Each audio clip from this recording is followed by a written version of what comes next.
Slate gray eyes, cold as the windswept plains, rake over Annabelle. I did not order a bride, the rancher growls. The little girl hiding in the shadows knows better. The blizzard raging outside is nothing compared to the storm brewing inside these walls. The scent of wood smoke hangs heavy, a grim reminder of all that has been lost. Miles from the nearest town, the vast white land seemed untouched by time, silent, solemn, and cruel. At the edge of that silence stood a woman. Annabelle Sinclair pulled her wool shawl tighter against her throat, boots crunching through the deep snow as she approached the dark silhouette of a ranch house. Her gloved hand trembled as she raised it to knock. Before her knuckles could touch the wood, the heavy door creaked open. A tall man filled the frame. His eyes, slate gray and cold as the wind, studied her like she were a ghost. The lines around his mouth were tight. His coat hung open, just enough for her to glimpse a worn revolver on his hip, and a gold wedding band still wrapped around his finger. Annabelle steadied her voice. "I'm Annabelle Sinclair," she said. "I was sent here by the Missouri Matrimonial Agency. I am to marry a Mr. Carter." The man blinked slowly, then his jaw tensed. "My name is Colt Rafferty," he said, "and I did not order a bride." A gust of wind slammed into her back like a shove, but Annabelle did not move. "There must be a mistake," she said, trying to keep her tone calm. "The letter said this was Red Bluff Ranch. This is Red Bluff, is it not?" "It is," Colt replied flatly, "but there's no Carter here. You've come to the wrong ranch, Miss Sinclair." He turned halfway, ready to shut the door. Annabelle stepped forward. "Please," she said, "there's a storm coming, and the last stagecoach already left for Fort Banner. I have nowhere else to go." Colt hesitated just a fraction. Then he stepped aside. "You can come in, but only for the night."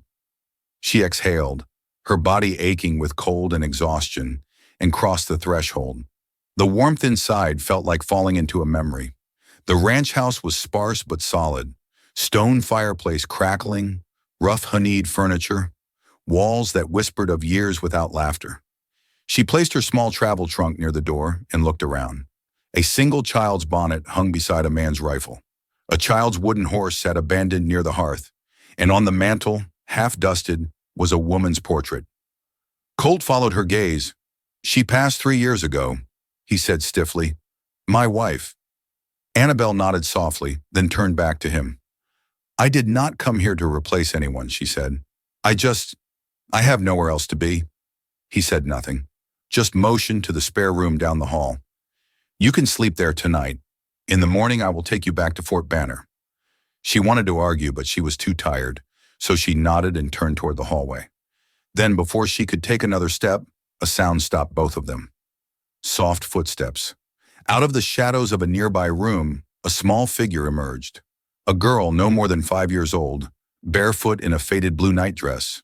Her dark hair fell in unbrushed waves to her shoulders. Her face was pale, her eyes wide like she had seen something no child ever should. Colt froze. His hand instinctively went to his side, not for his gun, but for steadiness. The girl walked straight toward Annabelle.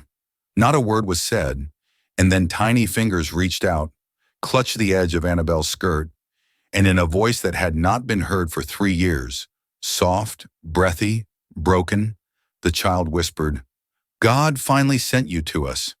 The room went still. Colt's breath caught in his throat. He took a step forward. "Emmy." The little girl said nothing more, but her grip on Annabelle's skirt tightened. Her body pressed gently to the warmth of a stranger. Colt knelt slowly, disbelief all over his face. "She hasn't spoken," he murmured. "Not since." He did not finish the sentence. The words were too heavy. Annabelle knelt down to meet the girl's eyes. "Hello, sweetheart," she said gently. "My name is Annabelle." The child looked up, lips trembling. "Are you going to leave too?" she asked, barely audible. Annabelle's heart cracked like ice. She touched the girl's cheek. "No," she said. "Not tonight." Colt stood in silence, his hands clenched at his sides, eyes filled with something between awe and fear. He looked at Annabelle, and for the first time since she arrived, his voice softened. "Stay," he said, "at least until the storm passes." Annabelle nodded once, but in her gut she knew. The storm had already come, and she was already inside it. The storm did not break. It stayed heavy over the land, burying the hills in white and sealing the roads in silence. Days passed, but the snow only deepened. Colt did not speak much, but on the morning after Annabelle arrived, he informed her she could stay a few more days until the weather cleared. He did not say it kindly, but not cruelly either.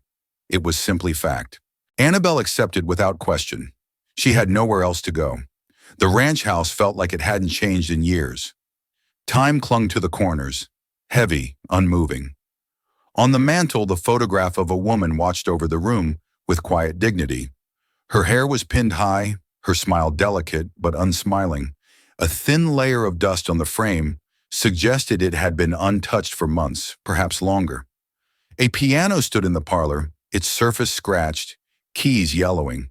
Annabelle ran her fingers along the lid, but did not lift it. She imagined it had once sung with joy, maybe lullabies. Now it held only silence. In the wardrobe of her guest room, she found a dress still hanging, fine lace, faded blue. The sleeves were stitched with care. She knew without asking that it had belonged to the late Mrs. Rafferty. Perhaps Colt had meant to pack it away. Perhaps he could not. Colt remained distant. He spoke in short, functional sentences. He rarely met her eyes, yet his actions were precise, thoughtful. He added extra logs to the fire before she woke. He nailed down a loose window panel in her room when the wind howled through. He repaired a crack in the kettle handle after seeing her struggle to pour tea. These things he did without a word, as if he were repairing the house for no one in particular. Annabelle noticed, and she understood. Emmy, meanwhile, began to bloom like a shy flower in frost. At first, the girl hovered at the edge of the room, never far, never close. She followed Annabelle with her eyes, clutching a small rag doll with missing buttons. She did not speak again, not even a whisper, but she watched. One afternoon, while Annabelle sat by the window, mending her glove, Emmy placed a folded piece of paper beside her on the table and scurried away. It was a drawing. 3 stick figures, one tall man, one woman with yellow hair, and a small girl holding both her hands. Above them, a bright sun, and something scrolled in uncertain letters. Mama. Annabelle pressed the paper to her chest. Her breath hitched. The next morning, Emmy brought her a crooked plate of biscuits, half burned and lopsided. The kitchen smelled of flour and smoke. Annabelle thanked her like it was a royal feast and ate each bite with care. Emmy smiled for the first time, tiny, unsure, but real. Later that week, while Colt worked in the barn, Annabelle sat outside with Emmy in the brittle sunlight. The girl climbed into her lap and curled there like she belonged. Annabelle read to her from a worn Bible she found on the shelf. Emmy did not understand all the words, but she listened. Her small fingers played with the edge of Annabelle's sleeve. Inside, through the window, Colt watched them. He did not interrupt. The warmth between them did not chase away the cold, but it built a space within it, a quiet fire that held back the dark. And yet, under every soft moment, there remained something unspoken, something that lingered in cold stare, something that trembled behind Emmy's silence. The house was healing, perhaps, but it was not whole. Not yet. Colt found the letter by accident. He had been searching the guest room for extra blankets. Annabelle had mentioned the draft last night and spotted the envelope tucked beneath a folded shawl. He should not have opened it, but the paper was unsealed, and curiosity had a way of turning into something else when silence filled a house. The handwriting was delicate, but the words cut deep. Her injuries have healed well enough. She may live a long and healthy life. However, the trauma to her abdomen has caused lasting damage. The likelihood of childbearing is minimal to none. Colt folded the letter slowly, as though it were made of glass. That night, the fire burned low in the hearth, casting long shadows across the floor. Emmy was already asleep upstairs. Outside, the wind howled through the broken trees. Annabelle sat in the armchair, a shawl over her shoulders, staring into the embers. Colt stood near the window, his arms crossed, jaw tight. He watched her for a moment before speaking. "I found a letter today," he said. Her shoulders stiffened. She did not look at him. "I did not mean to pry," he added quieter this time. "I know," she said softly. Then after a moment, "You read it?" "I did." Silence stretched between them, thick and uncertain. She finally turned toward him. Her face was calm, but her eyes betrayed it all. the shame, the hurt, the fear of being seen too closely. I was a nurse, and she began. During the war, not by training, just by necessity. Colt sat across from her. He said nothing, only listened. There was this one boy, she said, voice barely above a whisper, no more than 8. He was brought to us, wrapped in a Union flag. His mother held him like he was still breathing, but he was long gone. Her fingers clenched the fabric of her dress. Every night after that, I dreamed of his face, and then came the explosion. She touched her side instinctively, as if she still felt the wound beneath her ribs. They said, I was lucky to survive, but the damage was done. I will never have children of my own. Colt looked at her, not with pity, not with sorrow, with something steadier. You saved lives, he said, and paid a price most men couldn't bear. She blinked, surprised. There are scars you can see, he continued, and others that stay hidden. But I think you've survived better than anyone I have ever known. She looked away, eyes shimmering, lips pressed tight. I do not want your sympathy, she whispered. You do not have it, he replied. Only my respect. Their eyes met in the flickering firelight. For the first time she felt seen, not as something broken, but as someone whole in her own right. The silence that followed was no longer uncomfortable. It was something else entirely, something honest, something human. She smiled faintly. Thank you, she said. Colt nodded once slowly in that quiet room with winter howling outside and memory pressing in from all sides. A fragile thread stretched between them, thin but real. It was not yet love, but it was no longer distance. It began with a drawing. Annabelle found it folded beneath Amy's pillow while changing the bedsheets. The child had taken to drawing often now, crude sketches of horses, stick-figure families beneath yellow suns. But this one was different, darker. She opened the paper slowly. The lines were jagged, frantic. A small figure, a woman, stood at the edge of the page, her arms outstretched. Near her, a looming shadow, tall and thick-armed, dragging the woman away. Beside them, another figure lay on the ground. Above his head were 3 crooked words, scrolled in clumsy handwriting. Pa is sleep. Annabelle stared at it for a long time. That evening, she brought it to the parlor where Colt was oiling the hinges of the back door. She waited until he finished, then held it out without a word. He took it, looked once, and slowly sat down. She draws a lot, he said, voice flat. But not like this, Annabelle replied. He nodded once, more to himself than to her. There was a long pause. The air between them chilled. I've never asked, she began carefully. What happened to your wife? Huh? Colt said nothing at first. Then he set the drawing aside, elbows resting on his knees, eyes fixed on the floor. I was drunk, he said. That night his voice was quiet, but every word carried weight. There had been an argument earlier. I do not even remember what about.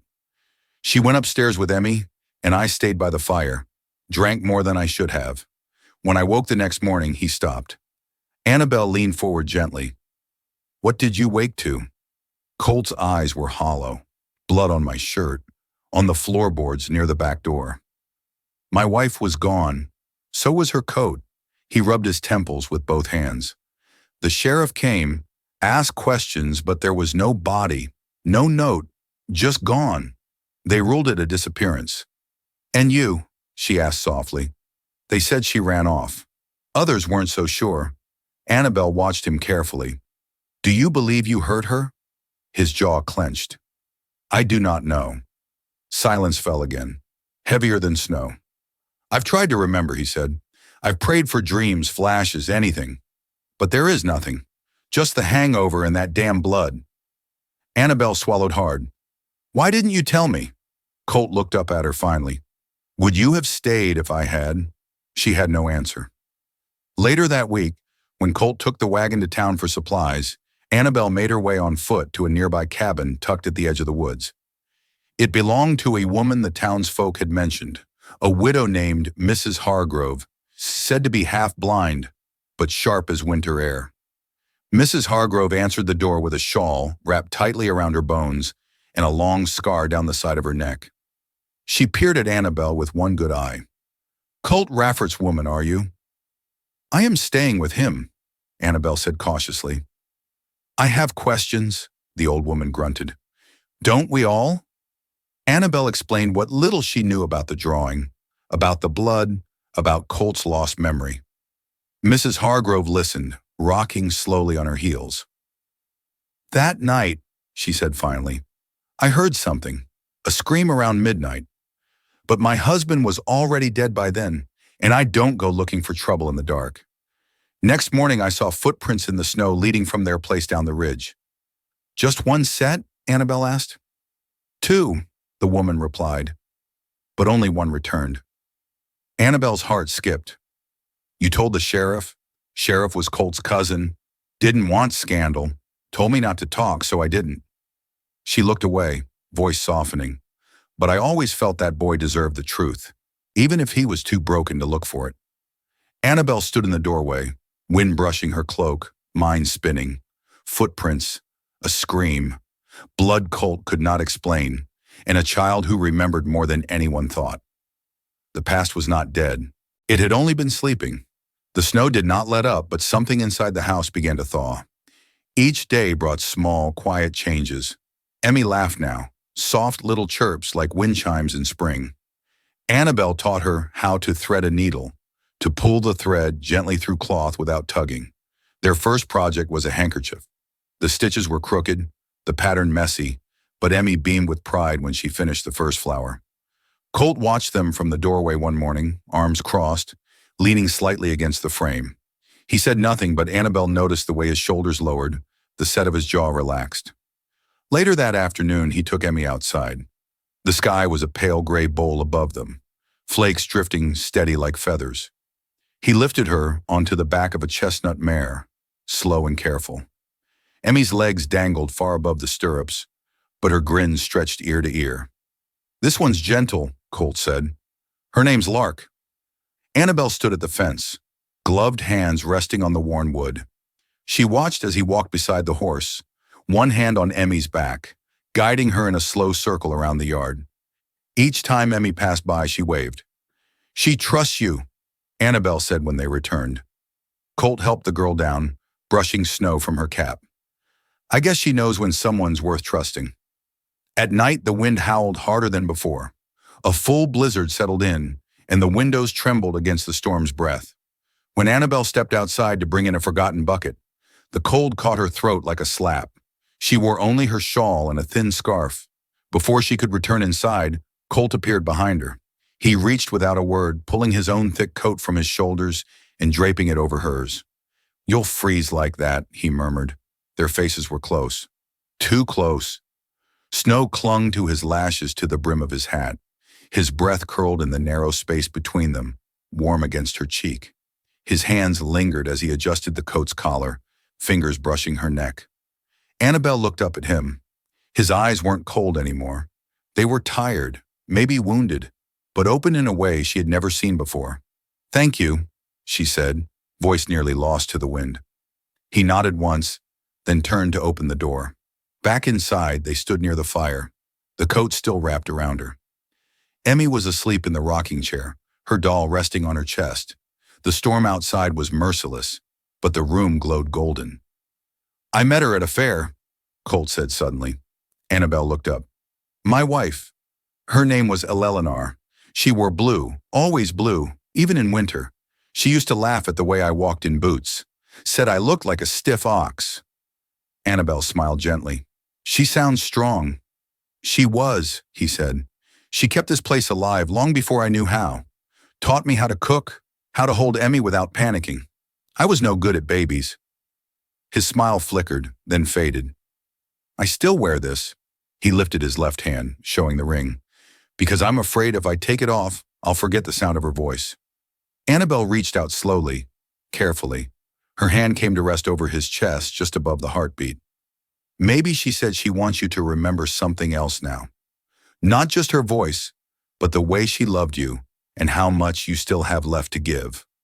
Colt swallowed hard. I do not know how, he said. You do, she replied. You already are. His hand hovered just beneath hers, not touching, but close. The storm raged outside, fierce and unforgiving. Inside, the warmth between them held, fragile, but real. And for the first time since she arrived, Annabelle did not feel like a guest in this house. She felt like she had been waited for. The snow had begun to melt. Days grew longer, though the air still bit with winter's breath. Inside the house, the quiet routine of newfound warmth carried on. Annabelle's stitching, Colt's repairs, Emmy's laughter in the yard. But peace has a way of warning just before it breaks. One afternoon, while Colt was tending to the horses beyond the southern fence, a rider approached the ranch. Annabelle stood in the doorway, shielding her eyes from the sun. As the man dismounted, he wore a dust-covered coat, a battered hat pulled low, his boots dragged with the weight of distance. But something about his posture was familiar. Too familiar. Annabelle stepped forward cautiously. "Can I help you?" she asked. The man removed his hat. Beneath it was a face weathered by years but unmistakable. Hard-set jaw, eyes like rusted nails. "Name's Danner," he said. "Used to work this place a few years back. Heard Colt Rafferty might still be living here." Annabelle nodded slowly, throat tightening.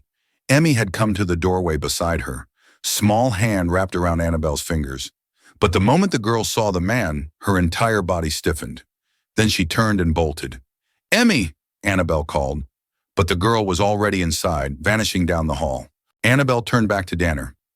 "He's out by the south fence," she said tightly. Danner nodded once, then began walking. Inside, Annabelle found Emmy curled beneath the bed in the guest room, her tiny frame shaking violently. She knelt. "Sweetheart, what is it?" Emmy didn't speak. She simply grabbed a piece of charcoal from the nearby sewing table and frantically drew on the wooden floorboards. Fast, desperate strokes. Annabelle watched. A woman, a child, a man with a blade. Blood.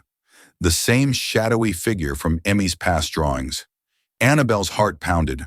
She stood and made for the rifle mounted above the fireplace. But before her hands reached it, the doors slammed open. "Danner!" His eyes found her with eerie calm. "She remembers, don't she?" he said. Annabelle stepped back. "You killed her," she said. He smiled, but it didn't reach his eyes. She wasn't supposed to be there. Neither was the kid. "But your man, Colt?" He was too deep in drink to see straight. He stepped forward, pulling a knife from beneath his coat. "Can't risk her talking now." Annabelle's hand darted for the rifle, but he was faster. He knocked it aside, sending it clattering across the floor. She turned, trying to run, but he caught her by the arm. A scream burst from her lips as he shoved her to the ground and raised the knife. Then a blur. "Emmy!" The child darted from the hallway, screaming in pure terror. "No!"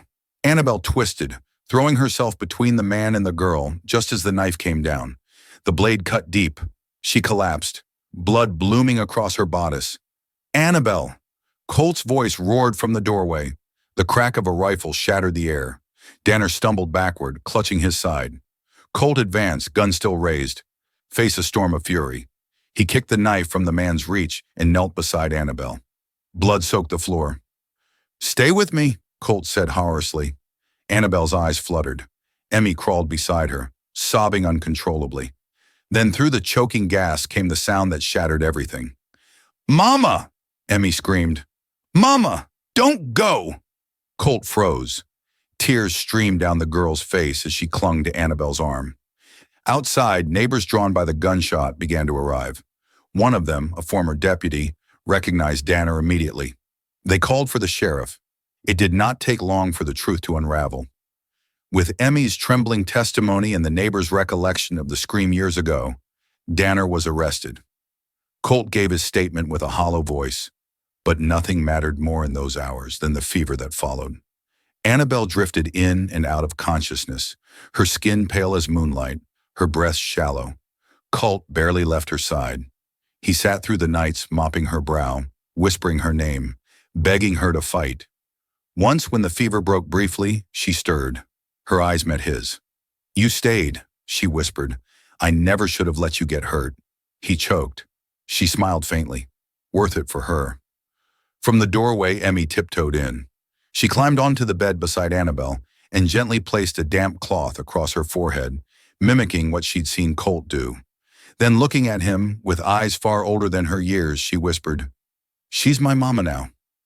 And Colt, broken, breathless, could no longer deny the truth in that. He leaned down, brushed Annabelle's hand to his lips, and said, "You saved us both." Annabelle stood at the window long after the fire had died, watching snow fall in quiet spirals outside. The wound across her ribs had mostly healed, but the ache inside her had only grown. She could not stay. Not after everything. Not when she could never give Colt what his wife once did. That morning she sat at the kitchen table and wrote with a trembling hand, "Dear Colt, you have given me a warmth I thought I'd never feel again. But I am not whole. I cannot bear children, and you deserve more than what I can offer. You and Emmy need someone who can give you a real future, not just pieces of one. Please know that I love you both, but love is not always enough." She folded the letter carefully and placed it on the mantel beneath the photograph of Eleanor. Then she turned to pack. Upstairs, Emmy stirred from her nap. The house was quiet, too quiet. She crept down the stairs in her socks, doll clutched in her arms. That was when she saw the letter. Her name scrolled in the second paragraph right after the words, "I cannot be her mother." Her chest tightened. Emmy did not cry. She simply turned, walked back up the stairs, pulled on her boots, her scarf, and slipped quietly out into the snow. By the time Annabelle noticed the front door ajar, the wind had begun to pick up again. Panic clutched her chest. She raced upstairs, calling Emmy's name, tearing through rooms. Nothing. "Colt," she screamed, rushing outside. "She's gone." He had just returned from the barn and dropped the saddle in the snow. "What do you mean she's gone?" "She read the letter," Annabelle said, eyes wild with guilt. "She thinks I'm leaving because of her." Without another word, Colt ran to the barn. He saddled the mare with practiced speed and hoisted Annabelle up behind him. The storm was coming in faster than they'd feared. White swallowed the horizon. Tracks in the snow already blurred by the wind. They searched the riverbed, the treine, called until their throats were raw. "Emmy!" Colt shouted into the wind. "Emmy, come back!" But only silence answered. Then, just before nightfall, Annabelle spotted a splash of blue between the trees. He slid off the horse before it stopped moving. There, huddled beneath a gnarled pine, lay Emmy, arms wrapped around her doll, cheeks pale, eyes barely open. "Baby!" Annabelle choked out, falling to her knees. "What have you done?" Emmy's lips trembled. "You don't want me anymore." Annabelle pulled her close, cradling her with shaking arms. "No," she whispered, pressing her forehead to the child's. "I was never leaving you. I thought I was protecting you. But I was wrong." Colt knelt beside them, wrapping his coat around them both, his hands trembling. "Don't you ever run from us again," he said, voice cracking. "You're our little girl. Nothing changes that." Emmy's small arms reached up, locking around Annabelle's neck. "I want you to be my mama forever," she whispered, and Annabelle, crying now, held her tighter. "Then I will be," she said. "Forever if you'll have me." Colt's hand found Annabelle's, squeezing it in silent agreement. In the middle of the snow-covered forest, with the wind howling and the past finally behind them, a broken family was made whole again. The next morning the storm had passed. The world outside was blanketed in fresh white. Trees bowed under snow, and the air was still and cold. Inside, the house stirred gently, fire crackling, soup warming on the stove, and the soft hum of life returning after a long, hard night. Emmy lay curled beneath a quilt beside Annabelle, her small fingers twined with hers. She had not let go since they found her. Colt stood near the window, arms crossed, watching the horizon. He looked tired but different, lighter, resolved. After breakfast, he asked Annabelle and Emmy to take a walk. They bundled up, stepping into the snow together. The sun had returned, casting golden light over the frozen world. At the creek, Colt stopped and turned. "I've been thinking," he said, "about what makes a family." Annabelle waited, heart already full. He pulled a small velvet pouch from his coat. Inside was a ring, worn, simple, and trembling slightly in his fingers. "I wore this too long," he said, holding up his left hand. Then he slowly removed his wedding band and held it in his palm. "She's gone and I loved her. But loving her doesn't mean I stop living." He looked at Annabelle, his voice soft. "Emmy needs a mother and I need you." Tears welled in her eyes. Family isn't about where we come from, Colt said. It's about where we choose to stay. Then he dropped to one knee. I choose you, Annabelle Sinclair. Will you marry me? She didn't answer with words at first. She dropped to her knees beside him, arms wrapping around Emmy, who had followed close behind. I'm sorry, Annabelle whispered to the child. I'm sorry I made you think I didn't want you? Emmy clung to her. I knew you did. I just got scared. Annabelle turned to Colt, her hand still resting over Emmy's. I was sure I'd missed my chance to be part of something whole, that I was only good at leaving. Colt reached for her hand. But you stayed, she said. And so will I. She nodded, tears trailing down her cheeks. Yes, I'll marry you. He slid the ring onto her finger, his wife's ring, now carrying a new promise. 1 week later, the church in Fort Banner opened for a quiet wedding. The townsfolk filled the pews, offering warm glances and quiet blessings. They had heard the story, how Annabelle had bled to protect a child who had not spoken in years. How Colt had found peace in the woman he never expected. Simple wildflowers lined the aisle. Colt stood at the altar in his best shirt, visibly nervous. Then the doors opened. Annabelle entered in a dress borrowed from the town's seamstress, hair pinned with sprigs of lavender.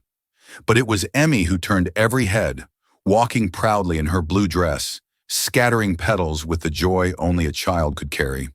When the preacher asked who gave the bride away, Emmy spoke without hesitation. I do. Laughter filled the room. Colt's eyes filled with light. After the vows, after the kiss, and after Emmy threw her arms around both of them, the three walked out together into the sun, no longer bound by grief, but united by grace. That night, as the fire crackled low and Emmy slept peacefully between them, Annabelle stared at the ceiling with quiet wonder. She whispered just once, I wasn't born to be a mother, but I was called to become one. And in that house where so much had been lost, something finally felt found. If this story touched your heart, if you felt the chill of a Montana winter, the warmth of a love hard-earned, and the power of a little girl's first word, then you are the reason we tell these stories. Here at Wild West Love Stories, we believe that even in a world of silence, sorrow, and snow, love still finds its way.